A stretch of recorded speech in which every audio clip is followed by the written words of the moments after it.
ඉතින් ඔයාලා හැමෝම සුබ දවසක් කියලා පිළිගන්නවා අද ජොබ් ගයිඩ් ශ්‍රී ලංකා channel එකට. අද අපි ඔයාලට ගෙනෙන්නට බලාපොරොත්තු වෙන්නේ ශ්‍රී ලංකා යුද හමුදාවේ කැඩට් නිලධාරීනියක ලෙසින් එක්වීම සඳහා වන සුදුසුකම් සහ අයදුම්පත් විස්තර පිළිබඳ විස්තරයි. මෙහිදී lady officer cadet vacancies of the Sri Lanka army යටතේ තමයි අයදුම්පත් කැඳවලා තියෙන්නේ. ඒ පිළිබඳ විස්තර තමයි අපි අද ඔයාලට මේ වීඩියෝ එක යටතේ ගෙනෙන්නට බලාපොරොත්තු වෙන්නේ. මෙහිදී ආයුධපත සකස් සුදුසුකම් ආයුධපත සකස් කරන ආකාරය සහ ආයුධපත නිවැරදිව යොමු කරන ආකාරය කියන දේවල් පිළිබඳව සාකච්ඡා කිරීමට අපි බලාපොරොත්තු වෙනවා. ඒ වගේම මේ තනතුරට අදාළ ආයුධපත සහ ආයුධපත පිරවීම සම්බන්ධ විස්තර මේ වීඩියෝ එකේ පහළ ඩිස්ක්‍රිප්ෂන්යෙන් ඔයාලට අපි නොමිලේම ලබා දෙන්නත් කටයුතු කරනවා කියලා මතක් කරන්න ඕනේ. මුලින්ම බලමු මේ තනතුරට අදාළ වැටුප් විස්තර කෙසේදයත්. මෙහිදී තනතුරට අදාළ මූලික වැටුප වශයෙන් ඔයාලට පුහුණු කාලය තුලදී 32380ක මූලික වැටුපක් සහ අනිකුත් දීමනා සහිතව පුහුණු කාලයේ සම්පූර්ණ වැටුප 41705ක මුළු වැටුපක් ඔයාලට ලබා ගැනීමේ හැකියාව මේ තනතුර යටතේ හිමි වෙනවා. ඒ වගේම පුහුණු කාලයෙන් පසුව දෙවන ලුතිනන්ට් තනතුරට පත් කරායින් පසුව 79998ක මූලික වැටුපක් සහ අනිකුත් දීමනා ලබා ගැනීමේ හැකියාව ඔයාලට තියෙනවා. ඊට අමතරව තවත් ඉදිරියේදී ඔයාලා ප්‍රොමෝෂන් හිමි වුණාට පස්සේ මේ ආකාරයෙන් ඉහළ වැටුප් තල වලට යාමේ හැකියාව මේ රූපේ දිස්සන ආකාරයට වඩා 1,50,000කට වඩා අධික වැටුපකට යාමේ හැකියාව තියෙනවා කියලා මෙහිදී මතක් කරන්න ඕනේ.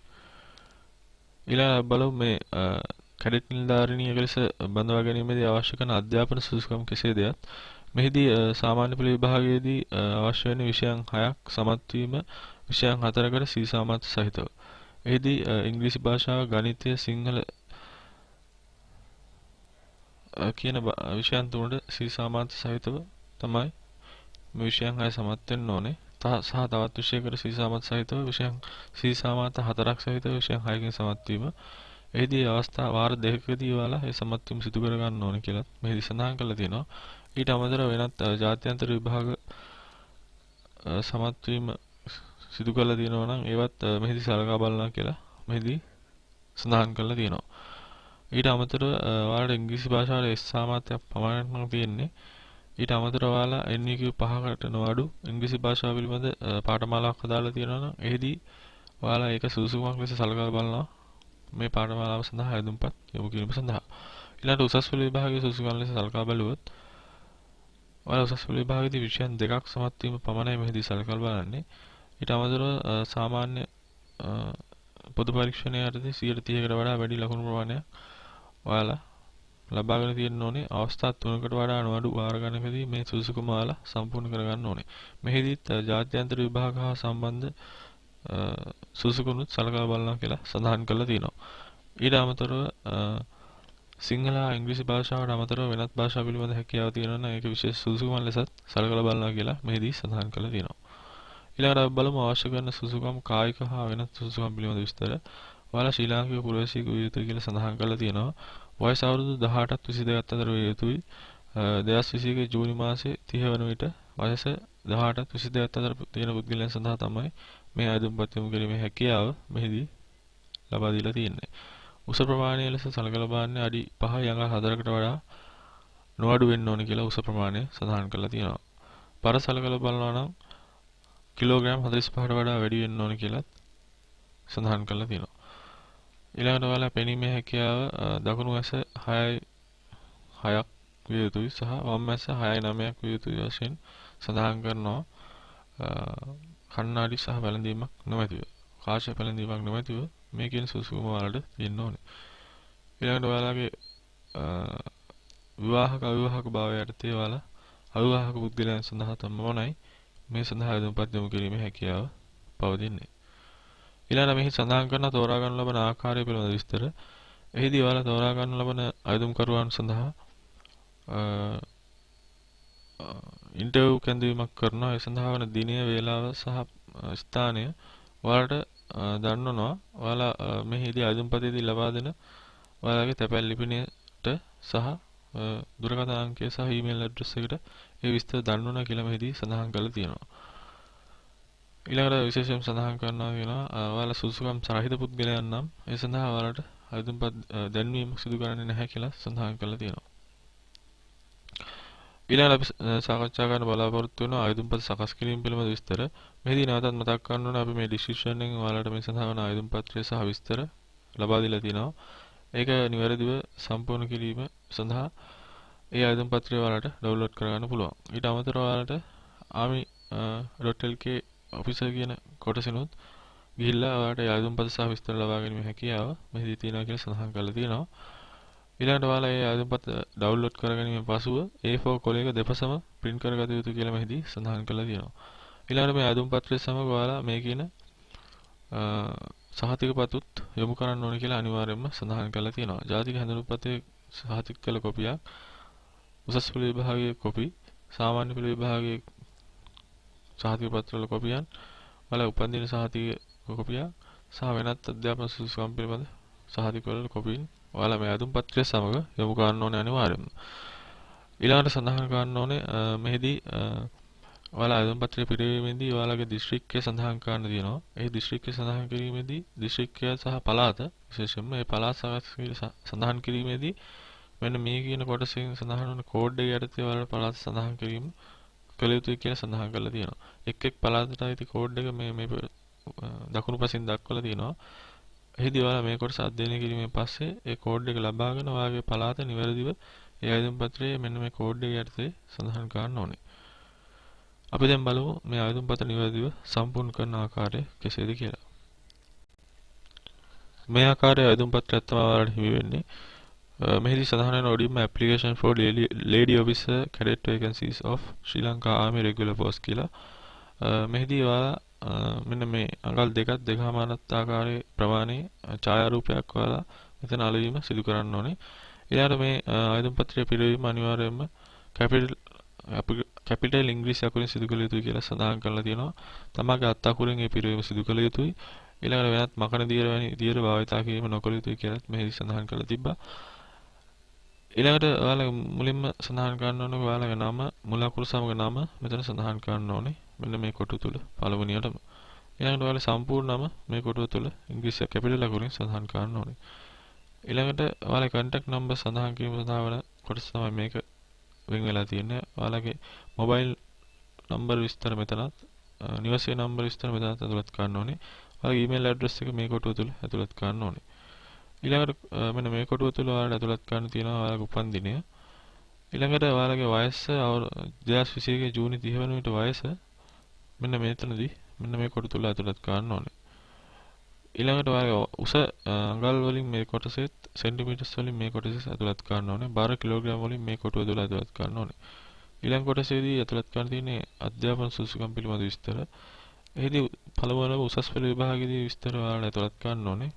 මුලින්ම එහිදී ඔයාලා සහභාගී වූ පාසල් වල විස්තර මේ කොටුවේත් ඊළඟට ඒ විෂයන් පිළිබඳ විස්තර මෙහිදීත් ඒ විෂයන්ට ලබාගත් සාමාන්‍ය පිළිබඳ විස්තර මේ කොටු තුන තුල ඇතුළත් කරන්න තියෙනවා. පළමු අවස්ථාව, දෙවන අවස්ථාව, තෙවන අවස්ථාව වශයෙන් අවස්ථා තුනක් ඔහෙට ලබා දීලා තියෙනවා. එහිදී මේ අවස්ථාවන් වල වර්ෂය සඳහන් කිරීම සහ ඔයාලගේ ඉන්ඩෙක්ස් නම්බර් එක සඳහන් කිරීම මේ කොටු දෙක වෙන් කරලා තියෙනවා. ඊට අමතරව ඔයාලා ජෙනරල් ඉංග්‍රීසි ටෙස්ට් එකකට ලබාගත් ලකුණු ප්‍රමාණය, කොමන් ජෙනරල් ටෙස්ට් එකකට ලබාගත් ලකුණු ප්‍රමාණය, ඉසෙඩ් ස්කෝර් එක සහ යුනිවර්සිටි එන්ට්‍රන්ස් ලබාගෙන තිබෙද නැද්ද යන්න මේ කොටු තුල ඇතුළත් කරන්න ඔයාලට අවස්ථාව ලබා දීලා තියෙනවා. ඊළඟට සාමාන්‍ය පෙළ විභාගය පිළිබඳ විස්තර ඇතුළත් කරන්න තියෙන. එහිදීත් පාසල විෂයන් සහ ඒ ශ්‍රේණීන් පිළිබඳ විස්තර ඇතුළත් කරන්න මේ කොටු වෙන් කරලා තියෙනවා. ඊළඟට වෙනත් අධ්‍යාපන සුසුකම් තියෙනවා නම් ඒ පිළිබඳ විස්තර ඇතුළත් කරන්න මේ කොටුව වෙන් වෙලා තියෙනවා. ඔයාලා වෙනත් අමතර සුසුකම් තියෙනවා නම් ක්‍රීඩා සහ අනිකුත් සුසුකම් පිළිබඳ විස්තර මේ කොටු තුල ඇතුළත් කරන්න හැකියාව ලබා දීලා තියෙනවා. ඊළඟට other personal details යටතේ ඔයාලගේ ජාතික හැඳුනුම්පත් අංකය හෝ ඩ්‍රයිවිං ලයිසන් අංකය හෝ පාස්පෝර්ට් අංකය මෙතන ඇතුළත් කරන්න පුළුවන්. ඔයාලගේ තැපැල් ලිපිනය මෙතන නැවතත් ඇතුළත් කරන්න ඕනේ. ඔයාගේ විවාහක අවිවාහක බව මෙතන ඇතුළත් කරන්න ඕනේ. පළාත ඇතුළත් කරන්න ඕනේ මෙන්න මේ කොටසේ. එහිදී අපි කලින් සඳහන් කළ කෝඩ් එක පාවිච්චි කිරීමෙන් මේ කොටසේ පළාත සම්පූර්ණ කරගන්න ඔයාලට පුළුවන්. දිස්ත්‍රික්කය මේ කොටසේ සඳහන් කරන්න ඕනේ. ඊළඟ ඔයාලගේ ඉලෙක්ට්‍රොනල් ඩිවිෂන් and number ඡන්ද කොට ප්‍රදේශයේ නම සහ අංකය මෙතන ඇතුළත් කරන්න ඕනේ.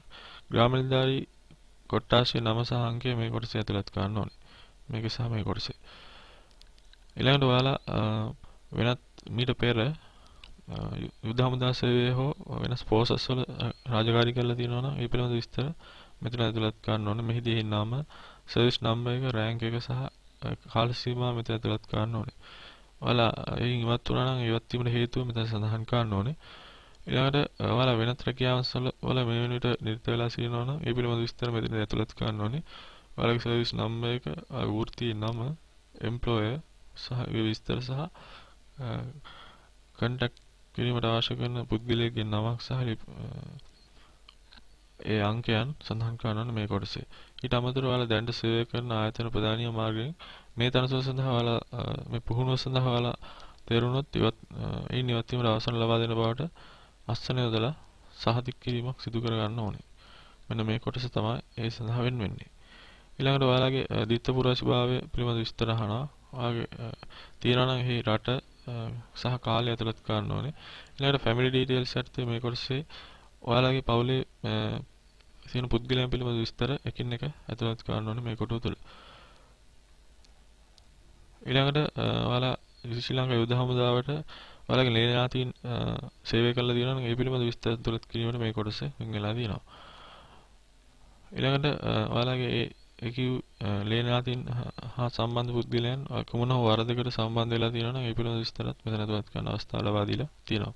ඊළඟට ඔයාලගේ ඥාතීන් වන දෙදෙනෙකුගේ විස්තර ඇතුළත් කිරීම සඳහා මේ කොටුව වෙන් වෙනවා. එහිදී ඔවුන්ගේ නම, ඇඩ්‍රස් එක, ඩෙන්ටිටි කාඩ් නම්බර්, සේවය කරන ස්ථානය, කන්ටැක්ට් නම්බර් සහ වෘත්තීය පිළිබඳ විස්තර වෙන වෙනම කොටු දෙකක් තුල වෙන වෙනම ඇතුළත් කිරීමේ හැකියාව ලබා දීලා තියෙනවා. ඊළඟට ඔයාලා ඉදිරිපත් කරන සියලු තනතුරු සත්‍ය බවට සියලු විස්තර සත්‍ය බවට සහතික කරලා අත්සන් කරලා දින යොදන්න මෙතන කටයුතු කරන්න ඕනේ. අවසාන වශයෙන් ඔයාලා අර කලින් සඳහන් කළා වගේ අදාළ සහතික පත්‍රවල පිටපත් අමනුප්පුවට මෙතන ටික් එකක් දාලා සහතික කරන්න ඕනේ. ජාතික හැඳුනුම්පත මෙතනදී එහි කොපියක්, ඊළඟට උපැන්න සහතික කොපියක්, සාමාන්‍ය පෙළ විභාගයේ කොපියක්, උසස් පෙළ විභාගයේ කොපියක් සහ අනිකුත් අධ්‍යාපන සහතික වල කොපියක් වශයෙන් මෙහිදී ටික් යොදලා ඔයාලා සහතික කරන්න ඕනේ. ඊට අමතරව ඔයාලට මේ ඇප්ලිකේෂන් එක පිරවීමේදී ඉඩ මදි වුණා නම් යම්සි ප්‍රමාණයක් යම්සි කොටසකට ඒ සඳහා ඒ කොටස පිරවීම සඳහා මෙන්න මේ කියන පේජ් එක අවසාන පේජ් එක ඔයාලට යොදා ගැනීමේ හැකියාව තියෙනවා කියලා මෙහිදී සඳහන් කරලා තියෙනවා. මේ ආකාරයට තමයි ආයුධ පත්‍රය නිවැරදිව පුරවා ගැනීම සිදු කරගන්න ඕනේ. අපි ඊළඟට බලමු කොහොමද ආයුධ පත්‍ර නිවැරදිව යොමු කරන්නේ කියලා. ඉතින් කලින් ආකාරයට නිවැරදිව සම්පූර්ණ කළ ආයුධ පත්‍ර එකී සහතික වල පිටපත් සමග ඔයාලා යොමු කරන්න ඕනේ ආකාරය තමයි අපි ඊළඟට සඳහන් කරන්නේ. මෙහිදී ලියාපදිංචි තැපැලෙන් තමයි ආයුධ පත්‍ර යොමු කිරීම සිදු කළ යුත්තේ.